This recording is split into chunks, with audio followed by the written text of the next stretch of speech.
The following work was originally published in the year 1926. As such, certain attitudes towards race and gender may offend a modern audience, including the use of outdated terms and stereotypes.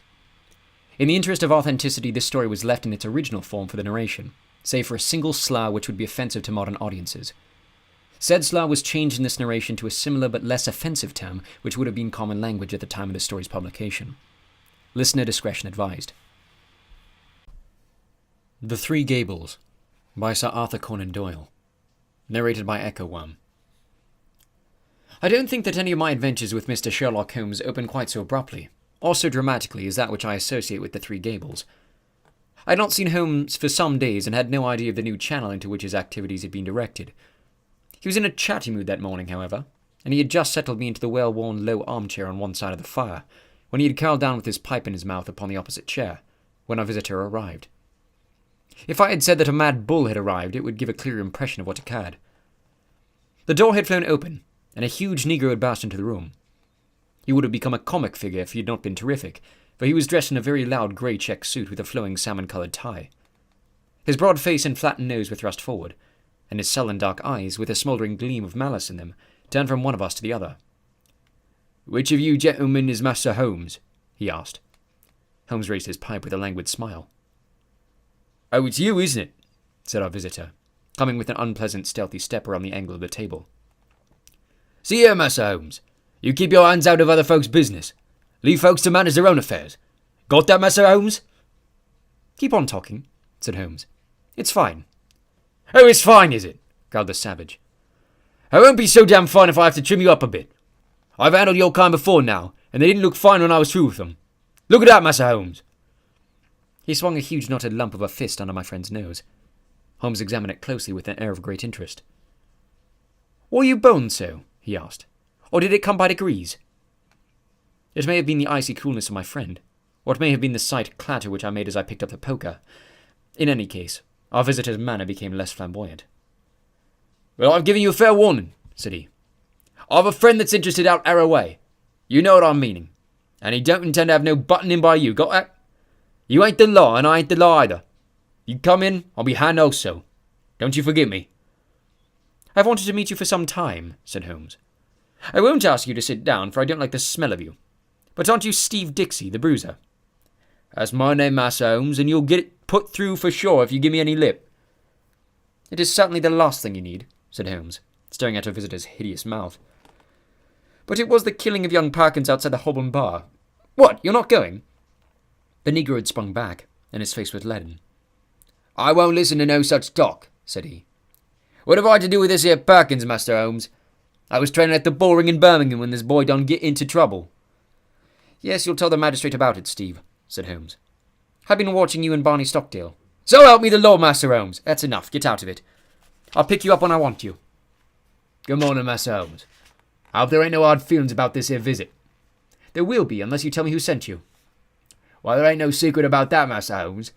It's that same gentleman that you've just gone mention." "And who set him on to do it?" "So me. I don't know, Master Holmes. He just say, 'Steve, you go see Mr. Holmes and tell him his life ain't safe if he go down our way.' That's the whole truth." Without waiting for further questioning, our visitor bolted out of the room almost as precipitately as he entered. Holmes knocked out the ashes of his pipe with a quiet chuckle. "I'm glad you're not forced to break his woolly head, Watson. I observed that your manoeuvres with the poker. He's rather a harmless fellow, a great muscular, foolish, blustering baby, and easily cowed, as you've seen. He's one of the Spencer John gang, and has taken part in some dirty work of late, which I may clear up when I have time.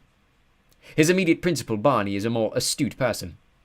They specialize in assaults, intimidation, and the like. What I want to know is, who is at the back of them on this particular occasion?" "But why do they want to intimidate you?" "This is the Harrow Weald case. It decides me to look into the matter, for if it is worth anyone's while to take so much trouble, there must be something in it." "But what is it?" "I was going to tell you when we had this comic interlude. Here is Mrs. Mabley's note. If you care to come with me, we will wire her and go out at once." "Dear Mr. Sherlock Holmes," I read, "I have had a succession of strange incidents occur to me in connection with this house, and I should much value your advice. You would find me at home any time tomorrow. The house is within a short walk of Weald Station. I believe that my late husband, Mortimer Mabley, was one of your early clients. Yours truly, Mary Mabley." The address was the 3 Gables, Harrow Weald. "So that's that," said Holmes.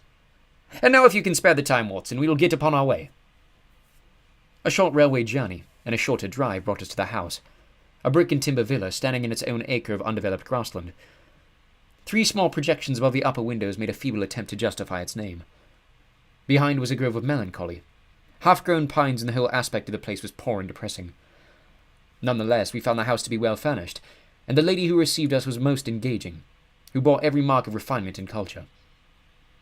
"I remember your husband well, madam," said Holmes, "though it is some years since he used my services in some trifling matter."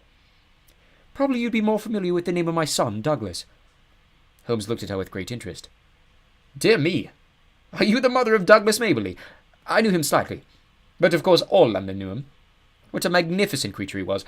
Where is he now?" "Dead, Mr. Holmes. Dead. He was attacked at Rome, and he died there of pneumonia last month." "I'm so sorry. One could not connect death with such a man. I've never known anyone so vitally alive. He lived intensely, every fibre of him." "Too intensely, Mr. Holmes. That was the ruin of him. You remember him as he was, debonair and splendid. You did not see the moody, morose, brooding creature into which he developed. His heart was broken.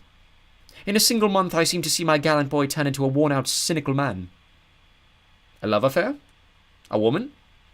Or a fiend. Well, it was not of talk of my poor lad that I asked you to come, Mr. Holmes." "Well, Dr. Watson and I are at your service." "There have been some very strange happenings. I've been in this house more than a year now, and as I wish to lead a retired life, I have seen little of my neighbours. 3 days ago I had a call from a man who said that he was a house agent. He said that this house would exactly suit a client of his, and that if I would part with it, money would be no object. It seemed to me very strange, as there are several empty houses on the market which appear to be equally eligible, but naturally I was interested in what he said. I therefore named a price which was £500 more than I gave. He at once closed with the offer, but added that his client desired to buy the furniture as well, and would I put a price upon it. Some of this furniture is from my old home, and it is, as you see, very good, so that I named a good round sum. To this also he at once agreed. I had always wanted to travel, and the bargain was so good that it really seemed that I should be my own mistress for the rest of my life. Yesterday the man arrived with the agreement all drawn out. Luckily I showed it to Mr. Sutro, my lawyer, who lives in Harrow.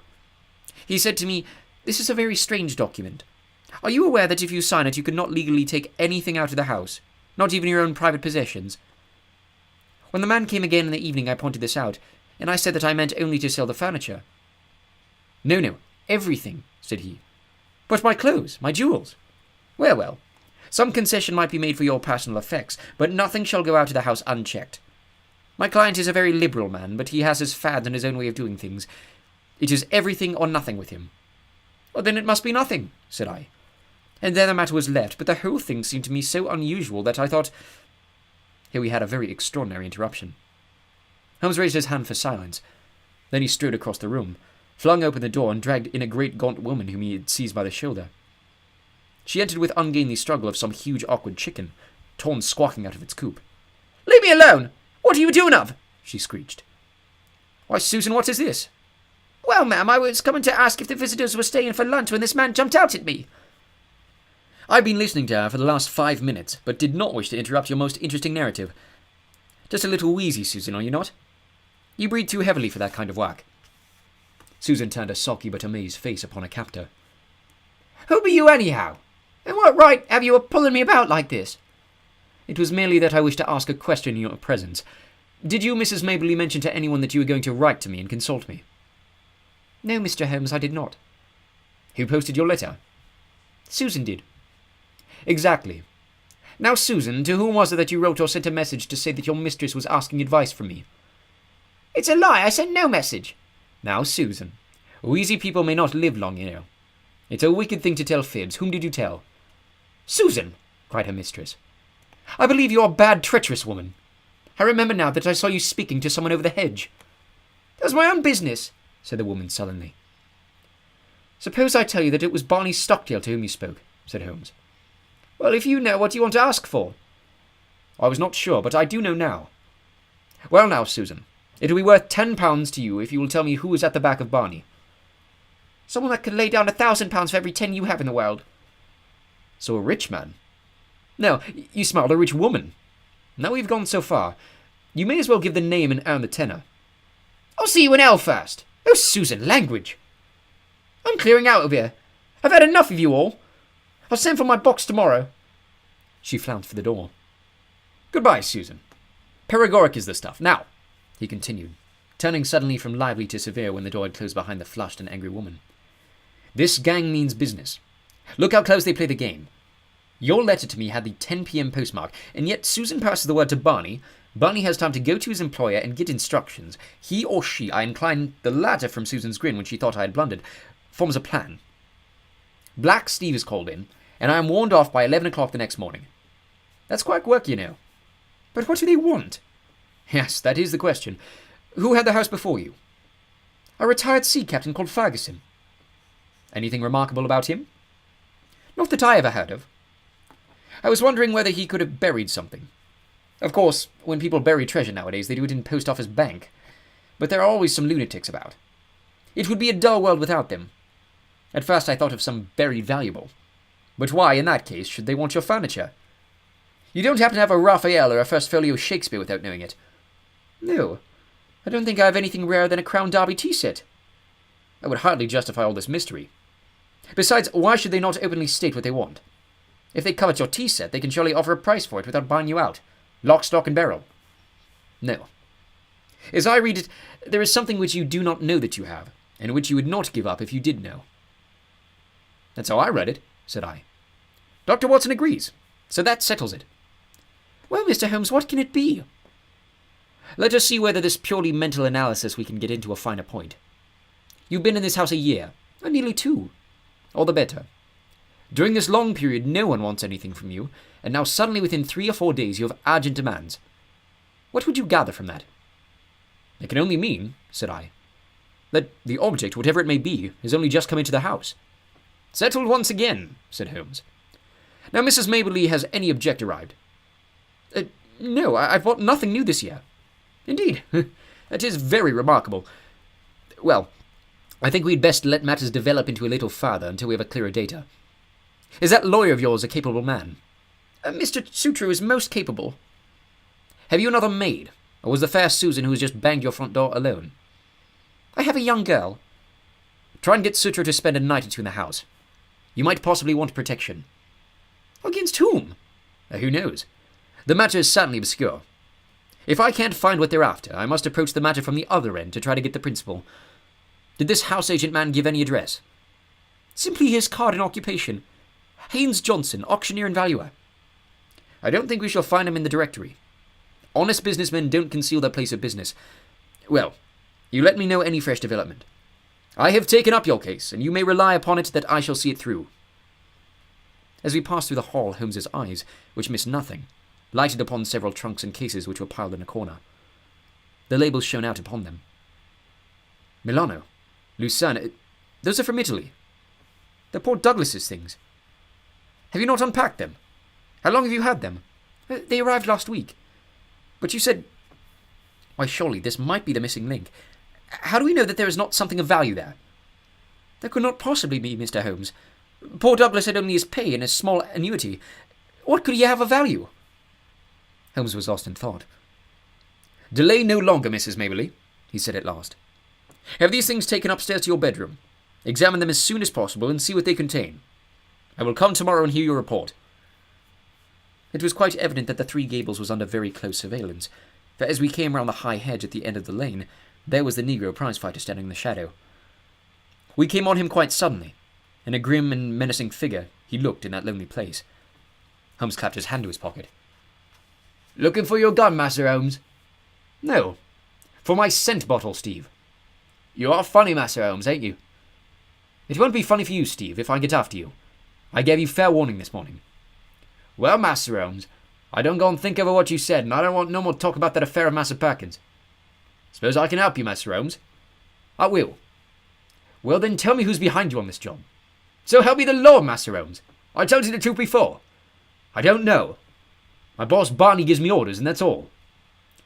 Well, just bear in mind, Steve, that the lady in that house and everything under that roof is under my protection. Don't forget it. All right, Master Holmes, I'll remember. "I've got him thoroughly frightened for his own skin, Watson," Holmes remarked as we walked on. "I think he would double-cross his employer if he knew who he was. It was lucky I had some knowledge of the Spencer John crowd, and that Steve was one of them. Now, Watson, this is a case for Langdale Pike, and I'm going to see him now. When I get back, I may be clear in the matter." I saw no more of Holmes during the day, but I could well imagine how he spent it, for Langdale Pike was his human book of reference on all matters of social scandal. This strange languid creature spent his waking hours in the bow window of a St. James Street club, and was the receiving station as well as the transmitter for all the gossip of the metropolis. He made, it was said, a 4-figure income by the paragraphs which he contributed every week to the garbage papers which catered to an inquisitive public. If ever, far down in the turbid depths of London life, there was some strange swell or eddy, it was marked with automatic exactness by this human dial upon the surface. Holmes discreetly helped Langdale to knowledge, and on occasion was helped in turn. When I met my friend in his room early next morning, I was conscious from his bearing that all was well, but nonetheless a most unpleasant surprise was awaiting us. It took the shape of the following telegram: "Please come at once. Client's house burgled in the night. Police in possession. Sutro." Holmes whistled. "The drama has come to a crisis, and quicker than I had expected. There is a great driving power at the back of business, Watson, which does not surprise me after what I've had. This Sutro, of course, is her lawyer. I made a mistake. I fear, not asking you to spend the night on guard, this fellow has clearly proved to be broken reed. Well, there is nothing for it but another journey to Harrow Weald." We found the Three Gables a very different establishment to the orderly household of the previous day. A small group of idlers had assembled at the garden gate, while a couple of constables were examining the windows and the geranium beds. Within we met a grey old gentleman, who introduced himself as the lawyer together with a bustling, rubicund inspector, who greeted Holmes as an old friend. "Well, Mr. Holmes, no chance for you in this case, I'm afraid. Just a common, ordinary burglary, and well within the capacity of the poor old police. No experts need apply." "I'm sure the case is in very good hands," said Holmes. "Merely a common burglary, you say?" "Quite so. We know pretty well who the men are and where to find them. It is that gang of Barney Stockdale with the big Negro in it. They've been seen about here." "Excellent. What did they get?" "Well, they don't seem to have got much. Mrs. Maberly was chloroformed and the house was... here's the lady herself." Our friend of yesterday, looking very pale and ill, had entered the room, leaning upon a little maidservant.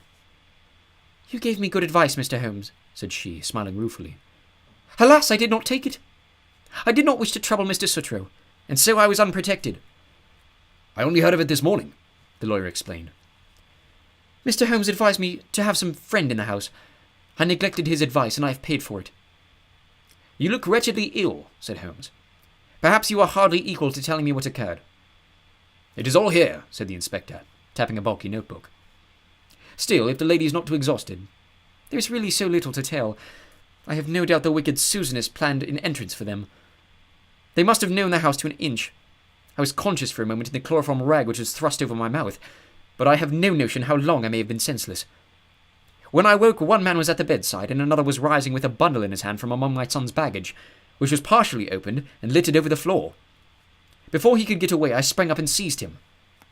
"You took a big risk," said the inspector. "I clung to him, but he shook me off, and the other may have struck me, for I can remember no more. Mary the maid heard the noise and began screaming out of the window. That brought the police, but the rascals had got away." "What did they take?" "Well, I don't think there is anything of value missing. I'm sure there was nothing in my son's trunks." "Did the men leave no clue?" "There was one sheet of paper which I may have torn from the man that I grasped. It was lying all crumpled on the floor. It's in my son's handwriting." "Which means that it is not of much use," said the inspector. "Now, if it had been the burglars—" "Exactly," said Holmes. "What rugged common sense! Nonetheless, I should be curious to see it." The inspector drew a folded sheet of foolscap from his pocketbook. "I'll never pass anything, however trifling," he said with some pomposity. "That is my advice to you, Mr. Holmes. In 25 years' experience, I have learned my lesson. There is always the chance of finger marks or something." Holmes inspected the sheet of paper. "What do you make of it, Inspector?" "Seems to be the end of some queer novel, so far as I can see." "It may certainly prove to be the end of a queer tale," said Holmes. "You've noticed the number on the top of the page. It is 245. Where are the odd 244 pages?" "Well, I suppose the burglars got those. Much good may it do them." It seems a queer thing to break into a house in order to steal such papers as that. Does it suggest anything to you, Inspector?" "Yes, sir. It suggests that in their hurry the rascals just grabbed at what came first to hand. I wish them joy of what they got." "Why should they go to my son's things?" asked Mrs. Maberly. "Well, they found nothing valuable downstairs, so they tried their luck upstairs. That's how I read it. What do you make of it, Mr. Holmes?" "I must think it over, Inspector. Come to the window, Watson." Then, as we stood together, he read over the fragment of paper. It began in the middle of a sentence, and ran like this. Face bled considerably from the cuts and blows, but it was nothing to the bleeding of his heart as he saw that lovely face, the face for which he had been prepared to sacrifice his very life, looking out at his agony and humiliation. She smiled. Yes, by heaven, she smiled, like the heartless fiend she was, as he looked up at her. It was at that moment that love died and hate was born. Man must live for something. If it is not for your embrace, my lady, then it shall surely be for your undoing, and my complete revenge. "Queer grammar," said Holmes with a smile as he handed the paper back to the inspector. "Did you notice how he suddenly changed to my? The writer was so carried away by his own story that he imagined himself at the supreme moment to be the hero." "It seemed mighty poor stuff," said the inspector as he replaced it in his book. "What? Are you off, Mr. Holmes?" "I don't think there is anything more for me to do now that the case is in such capable hands. By the way, Mrs. Maberly, did you say you wish to travel?" "It has always been my dream, Mr. Holmes." "Where would you like to go? Cairo? Madeira? The Riviera?" "Oh, if I had the money, I would go round the world." "Quite so.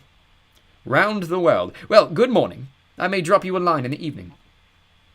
As we passed the window, I caught a glimpse of the inspector's smile and shake of the head. These clever fellows have always a touch of madness. That was what I read in the inspector's smile. "Now, Watson, we're at the last lap of our little journey," said Holmes when we were back in the roar of central London once more. "I think we'd best clear the matter up at once, and it would be well that you should come with me, for it is safer to have a witness when you're dealing with such a lady as Isidora Klein." We had taken a cab and were speeding to some address at Grosvenor Square. Holmes had been sunk in thought, but he roused himself suddenly. "By the way, Watson, I suppose you see it all clearly?" "No, I can't say that I do. I only gather that we are going to see the lady who's behind all this mischief." "Exactly. But does the name Isidora Klein convey nothing to you? She was, of course, the celebrated beauty. There was never a woman to touch her. She is pure Spanish, a real blood of the masterful conquistadors, and her people have been leaders in the Pernambuco for generations. She married the aged German sugar king, Klein, and persistently found herself the richest as well as the most lovely widow upon the earth. Then there was an interval of adventure when she pleased her own tastes. She had several lovers, and Douglas Maberly, one of the most striking men in London, was one of them. It was by all accounts more than an adventure with him. He was not a society butterfly, but a strong, proud man who gave and suspected all. But she is the belle dame sans merci of fiction. When her caprice is satisfied, the matter is ended, and if the other party in the matter can't take her word for it, she knows how to bring it home to him." "Then that was his own story." "Ah, you're piecing it together now. I hear that she is about to marry the young Duke of Lomond, who might almost be her son. His Grace's ma might overlook the age, but a big scandal would have a different matter. So it's imperative— here we are." It was one of the finest corner houses of the West End. A machine-like footman took up our cards and returned with word that the lady was not at home. "Then we shall wait until she is," said Holmes cheerfully. The machine broke down. "Not at home means not at home to you," said the footman. "Good," Holmes answered. "That means that we shall not have to wait. Kindly give this note to your mistress." He scribbled 3 or 4 words upon a sheet of his notebook, folded it, and handed it to the man.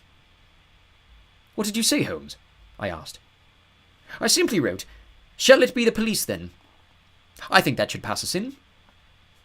It did, with amazing celerity. A minute later we were in the Arabian Nights drawing room, a vast and wonderful half-gloom pricked out with an occasional pink electric light. The lady had come, I felt, to that time of life when even the proudest beauty finds the half-light more welcome. She rose from a settee as we entered, tall, queenly, a perfect figure, a lovely mask-like face with 2 wonderful Spanish eyes which looked murderous at both. "What is this intrusion, and this insulting message?" she asked, holding up the slip of paper. "I need not explain, madam. I have too much respect for your intelligence to do so, though I confess that intelligence has been surprisingly at fault of late." "How so, sir?" "By supposing that your hired bullies could frighten me from my work. Surely no man would take up my profession if it were not that danger attracts him. It was you, then, who forced me to examine the case of young Maberley." "I have no idea what you're talking about. What have I to do with hired bullies?" Holmes turned away wearily. "Yes. I have underrated your intelligence. Well, good afternoon. Stop! Where are you going?" "To Scotland Yard." We'd not got halfway to the door before she had overtaken us and was holding his arm. She had turned in a moment from steel to velvet. "Oh, come and sit down, gentlemen. Let us talk this matter over. I feel that I may be frank with you, Mr. Holmes. You have the feelings of a gentleman. How quick a woman's instinct is to find out.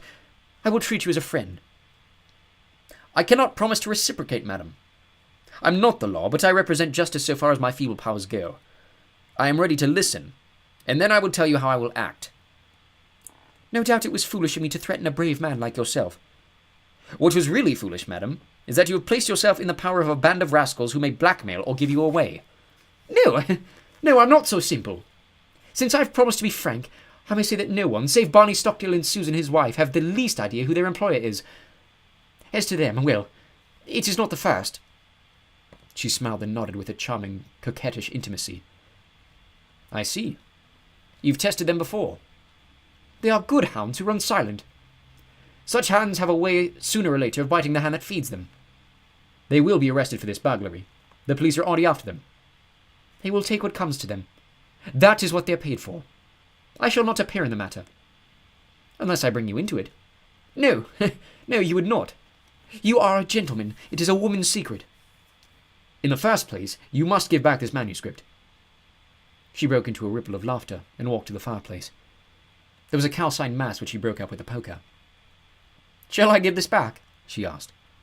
So roguish and exquisite did she look as she stood before us with a challenging smile, that I felt all of Holmes' criminals that this was the one whom he would find it the hardest to face. However, he was immune from sentiment. "That seals your fate," he said coldly. "You are very prompt in your actions, madam, but you have overdone it on this occasion." She threw the poker down with a clatter. "How hard you are!" she cried. "May I tell you the whole story?" "I fancy I could tell it to you." "But you must look at it with my eyes, Mr. Holmes. You must realize it from the point of view of a woman who sees all her life's ambition about to be ruined at the last moment. Is such a woman to be blamed if she protects herself?" "The original sin was yours." Yes, I admit it. He was a dear boy, Douglas, but it so chanced that he could not fit into my plans. He wanted marriage. Marriage, Mr. Holmes, with a penniless commoner. Nothing less would serve him. Then he became pertinacious. Because I had given, he seemed to think that I still must give. And to him only. It was intolerable. At last I had to make him realize it. By hiring ruffians to beat him under your own window. You do indeed seem to know everything. Well, it is true. Barney and the boys drove him away, and were, I admit, a little rough in doing so. But what did he do then? Could I believe that a gentleman would do such an act?